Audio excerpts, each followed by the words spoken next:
ಮಾಡಿರ್ತಕ್ಕಂಥ ಜಗ್ಗೇಶ್ ಅವರಿಗೆ, ಆಮೇಲೆ ಪ್ರಾಜೆಕ್ಟ್ ಶುರು ಮಾಡಿದಂಥ ರಘುಭಟ್ ಅವರಿಗೆ, ಬಂದಿರುವ ಎಲ್ಲ ಗಣ್ಯರಿಗೆ ನನ್ನ ನಮಸ್ಕಾರ. ಮೊದಲೇ ಕ್ಷಮೆ ಕೇಳಿಬಿಡ್ತೀನಿ. ನಾನು ಯಾವತ್ತಿದ್ರೂ ಕ್ಯಾಮ್ರಾ ಹಿಂದೆ ನಿಂತು ಕೆಲಸ ಮಾಡೋದು ಮೀಡಿಯಾ ಇದ್ದಲ್ಲಿ. ಫಸ್ಟ್ ಟೈಮ್ ಕ್ಯಾಮ್ರಾ ಮುಂದೆ ನಿಂತು ಮಾತಾಡ್ತಾ ಇದ್ದೀನಿ. ತಪ್ಪೇನಾದ್ರು ಮಾತಾಡಿದ್ರೆ ಅದು ನನ್ನಿಂದ ಬಂದಿದ್ದಂತ ನನಗೆ ಕ್ಷಮೆ ಇರಬೇಕಂತ ಹೇಳ್ತೀನಿ. ರಾಯರ ಬಗ್ಗೆ ಹೇಳಬೇಕು ಅಂದರೆ, ನನ್ನ ಹೆಣ್ತಿಲ್ಲೇ ಕೂತಿದ್ದಾಳೆ, ನಾನು ಏನಾದ್ರು ರಾಯರ ಬಗ್ಗೆ ಮಾತಾಡ್ಬೇಕಂದ್ರೆ ಬೇಡ ಬೇಡ ಅಂತಿರ್ತಾಳೆ. ಯಾಕಂದ್ರೆ ನಾನು ಭಾವಕನಾಗ್ಬಿಡ್ತೀನಿ, ಹತ್ತು ಬಿಡ್ತೀನಿ ಎಂಬ ಇದಕ್ಕೆ.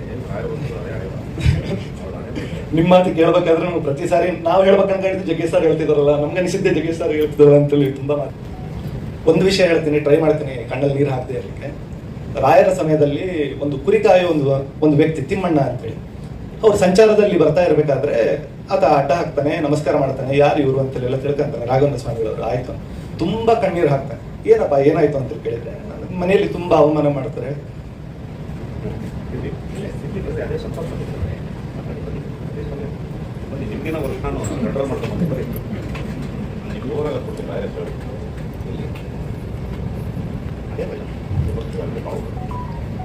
ಏನ್ ಮಾಡೋದು ನಂಗೆ ಗೊತ್ತಾಗ್ತಾ ಇಲ್ಲ.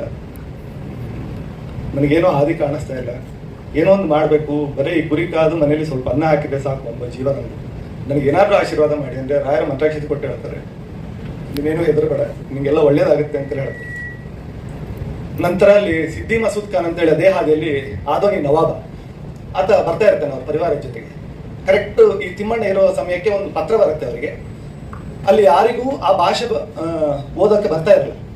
ಸೊ ಇಲ್ಲಿ ಕನ್ನಡದಲ್ಲೇ ಓದಲಿಕ್ಕೆ ಬರ್ತಾ ಇರಲ್ಲ. ಹಾಗಾಗಿ ಯಾರಿದ್ದಾರೆ ಅಂತ ನೋಡಿದ್ರೆ ತಿಮ್ಮಣ್ಣ ಕಾಣಿಸ್ತಾನೆ, ಕರೀರವನ್ನ ಅಂತ ಕರ್ಕೊಂಡ್ ಬಂದಿದ್ರು, ಓದು ಅಂತ ಹೇಳ್ತಾರೆ. ಇಲ್ಲ ನಂಗೆ ಓದಿಲ್ಲ ಬರೀಲ್ಲ, ಏನು ಓದೋದು, ನಂಗೆ ಏನೂ ಬರಲ್ಲ, ಕುರಿ ಕಾಯೋನ್ ನಾನು. ಇಲ್ಲ ನೀವು ಓದಬೇಕು, ಇಲ್ಲ ನೀನು ತಲೆ ಕಡಿತೀನಿ ಅಂತ ಹೇಳ್ತಾರೆ. ಅವಾಗ ಅವನಿಗೆ ಗೊತ್ತಿರೋದು ಒಂದೇ ಮಂತ್ರ, ಓಂ ಶ್ರೀ ರಾಘವೇಂದ್ರ ನಮಃ, ಓಂ ಶ್ರೀ ರಾಘವೇಂದ್ರ ನಮಃ, ಓಂ ಶ್ರೀ ರಾಘವೇಂದ್ರ ನಮಃ ಅಂತ ಕೇಳಿ ಇಡೀ ಪತ್ರ ನೀಟಾಗಿ ಓದ್ತಾನೆ. ಏನಂದ್ರೆ ಅವನಿಗೆ ಒಂದು ಗಂಡು ಸಂತಾನ ಆಗಿರುತ್ತೆ.